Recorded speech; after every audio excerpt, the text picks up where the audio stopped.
अब आप बोलोगे सर ये मटके के साथ आप क्या कर रहे हो। ये मटका बड़े काम का है क्योंकि ये पॉरीफेरा समझने में काम आएगा। अब पॉरी का मतलब क्या होता है पोर्स, और फेरा का मतलब क्या होता है बियरर।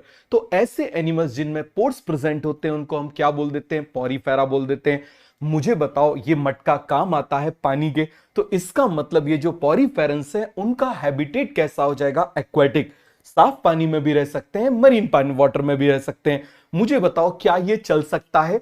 हाँ भैया ये नहीं चल सकता, तो इसका मतलब ये कैसे हो जाएंगे, दे आर सेसाइल। अब देखना यदि मान लो म्यूसलिन क्लॉथ है और उसमें हमने किसी स्पॉन्ज को, पॉरीफेरा को स्पॉन्जेस भी बोला जाता है, यदि ऐसे रखे और ऐसे निचोड़ दें तो हमको फाइबर्स फाइबर्स मिल जाएंगे, हमको कुछ कैल्शियम कार्बोनेट के क्रिस्टल्स मिल जाएंगे, कुछ हमको ऐसे फाइबर्स फाइबर्स सेल सेल छोटे छोटे से मिल जाएंगे।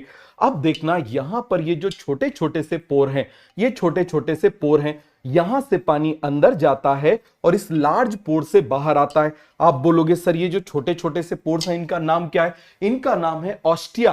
क्या नाम है, ऑस्टिया। और यहीं से वाटर इन होता है तो इसको क्या बोलेंगे, ऑस्टिया। और जहां से लीव करता है, ये लार्ज पोर से लीव करता है, ये लार्ज पोर से लीव करता है तो इसको हम क्या बोल देंगे, ऑस्क्यूलम। तो जिसमें एल आ रहा है वही लार्ज है और वहीं से लीव करेगा। अब आप मुझे बताना, यहां पर आप देखो, आपको दिखाई दे रहा होगा, यहां पर हमने कुछ ओवल शेप ऐसे मार्किंग कर रखी है। तो ये जो ओवल शेप का जो सेल है जिसके अंदर पोर प्रेजेंट है इसको बोलेंगे पोरोसाइट। क्या बोलेंगे इसको, पोरोसाइट। इसका काम क्या है, इस सेल का काम क्या है भाई, पोर बनाना जिससे पानी वानी सारी चीजें अंदर आ जाए, है ना। अब यहां पर आप देखो, यहां पर पोर नहीं है और इनका काम क्या है कि ये पूरी बाकी जो इसके स्ट्रक्चर है उसको प्रोटेक्ट कर रहे हैं। क्या कर रहे हैं, उसको प्रोटेक्ट कर रहे हैं। तो इनका नाम हो जाता है पिनाकोसाइट। और ये बिल्कुल फ्लैट होते हैं। जैसे आप मुझे बताओ टाइल्स लगी होती है ना जो बिल्कुल फ्लैट होती है, जो क्या करती है भाई, यदि टाइल्स निकाल दोगे तो नीचे की जमीन की मिट्टी विट्टी सब ऊपर आएगी। तो ये क्या करते हैं आप मुझे बताओ, नीचे के सारे स्ट्रक्चर को प्रोटेक्ट करना। तो इनका काम क्या हो जाएगा, प्रोटेक्ट करना। अब आप इस बात को समझना कि ये जो बाहर की कवरिंग है ये क्या है, आप मुझे बताओ सर। आप बाहर की कवरिंग है, इस बाहर की कवरिंग को हम बोलेंगे एक्टोडर्म। और जो अंदर की कवरिंग है उसको क्या बोलेंगे, एंडोडर्म। ये देखो, जो बाहर की कवरिंग है एक्टोडर्म, अंदर की कवरिंग है वो क्या कहलाएगी, एंडोडर्म।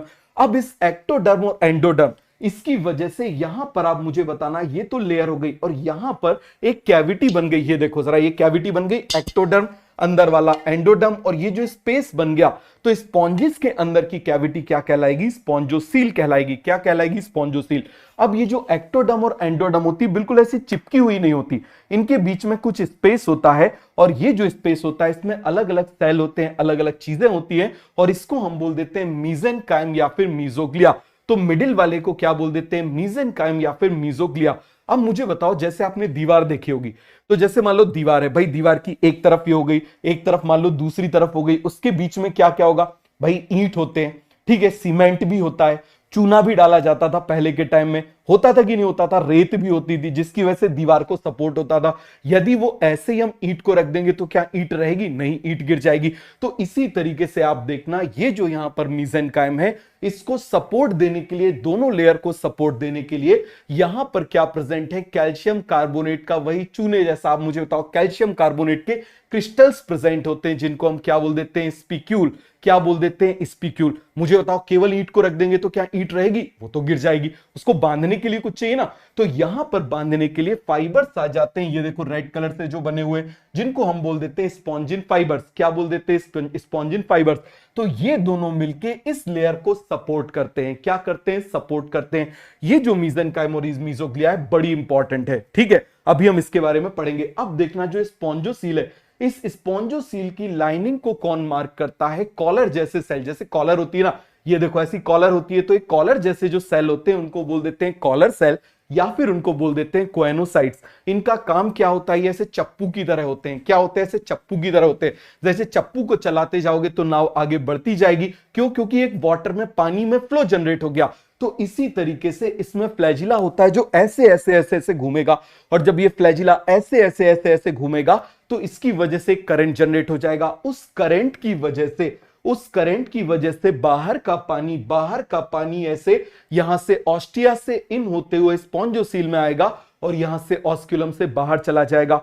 अब आप देखो जरा भाई, दोनों सरफेस पानी के कांटेक्ट में, बाहर वाली भी अंदर वाली भी, तो क्या होगा, कोई भी डिफ्यूजन हो रहा है, जैसे गैसेस जाना है तो छपाक से डिफ्यूज हो जाएंगी।